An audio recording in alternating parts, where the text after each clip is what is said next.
1 and 2 and 3 and 4 and অথবা down up chuck up down up chuck up down up chuck up down up chuck up। নমস্কার বন্ধুরা, আবার একটা নতুন lesson নিয়ে তোমাদের সামনে আমি হাজির হচ্ছি সুমিত। চার্ট প্যাটার্ন নিয়ে এখনো কনফিউশন রয়েছে নতুনদের মধ্যে, ঠিক আছে? নতুনরা চার্ট প্যাটার্ন কিভাবে অ্যাপ্লাই করবে বা কিভাবে বাজাবে সেটা বুঝতে পারছে না। চলো স্টেপ বাই স্টেপ দেখিয়ে দিচ্ছি কিভাবে তোমরা চার্ট প্যাটার্ন অ্যাপ্লাই করবে বা কিভাবে বাজাবে।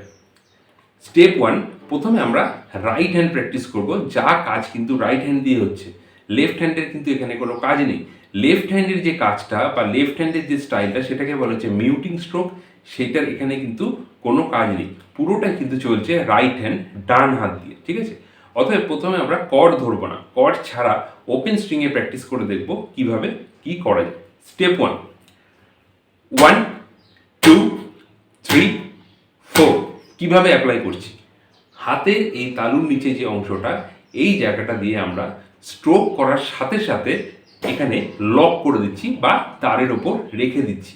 ভালো করে দেখবে। 1 কি করে করলাম, 1 2 3 4। অনেকে ভুল করে এরকম করছে, এই জিনিসটা করছে, এটা নয়। স্ট্রোক করার সময় তারের কোনো আওয়াজ আসবে না, এখানে তো তারের আওয়াজ চলে আসছে। তারের আওয়াজ চলে আসার পর আমি যদি এরকম মারি, এটা কিন্তু চাক অ্যাপ্লাই হচ্ছে না বা এটা কিন্তু চাক প্যাটার্ন হচ্ছে না। চাক প্যাটার্ন করতে গেলে এই জিনিসটা 1 2 3 4 ইনস্ট্যান্ট, মানে অ্যাট এ টাইমে স্ট্রোকটাও হচ্ছে, অ্যাট এ টাইমে কিন্তু আমি এটা দিয়ে লক করছি তারের উপরে। 1 2 3 4 এই জিনিসটা। এবার কেউ এই স্টাইলে প্র্যাকটিস করতে পারো, কেউ এরকম ভাবে করতে পারো। 1 2 3 4 এই জিনিসটা। স্টেপ 1 প্র্যাকটিস কিভাবে করবে। প্রথমে একটা সিঙ্গেল ডাউন স্ট্রোক নাও, নর্মাল 1, 2 বিটটা নাও চাক, 3 বিট নর্মাল, 4 চাক। তাহলে কিভাবে হচ্ছে 1 নর্মাল, 2 চাক, 3 নর্মাল, 4 চাক। ওকে, তাহলে 1 2 3 4 1 2 3 4। এটা হচ্ছে স্টেপ 1 প্র্যাকটিস। ভালো করে দেখবে, হ্যাঁ।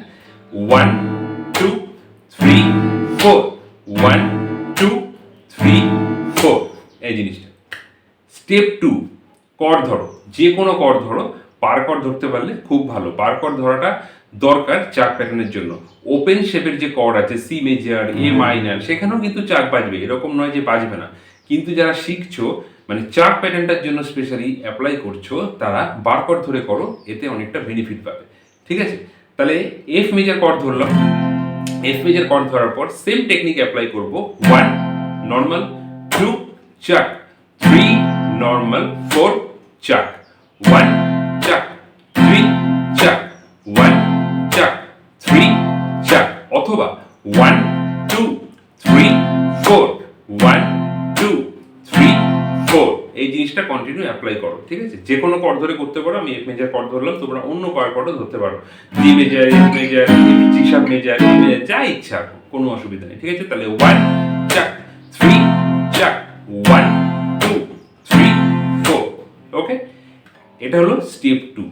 স্টেপ 3 একটা ছোট্ট স্ট্রামিং প্যাটার্ন বলছি, এই স্ট্রামিং প্যাটার্নটাকে অ্যাপ্লাই করো। স্ট্রামিং প্যাটার্নটা কি?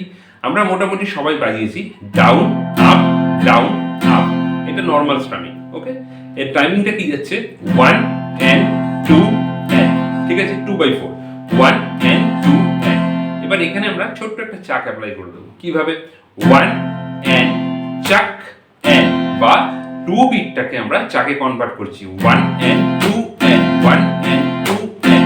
এবার 2 যেটা চাক আমরা অ্যাপ্লাই করছি, তোমরা ওখানে 2 বলতে পারো অথবা চাক বলতে পারো, যেটা ইচ্ছা বলো।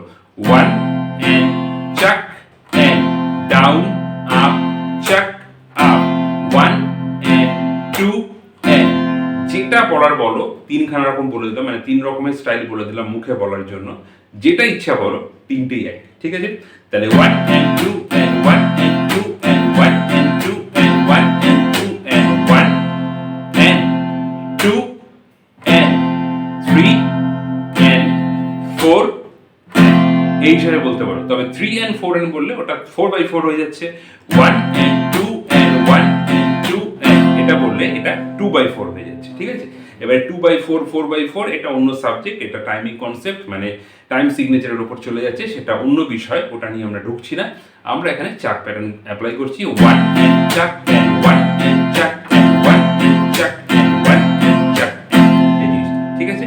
এই তিনটে স্টেপকে পরপর অ্যাপ্লাই করো, দেন আমি আরও কিছু স্ট্রামিং চাকের ওপর আস্তে আস্তে দিয়ে দেবো, লেসন করে দেবো, বুঝিয়ে দেবো তোমাদের উদ্দেশ্যে, ঠিক আছে।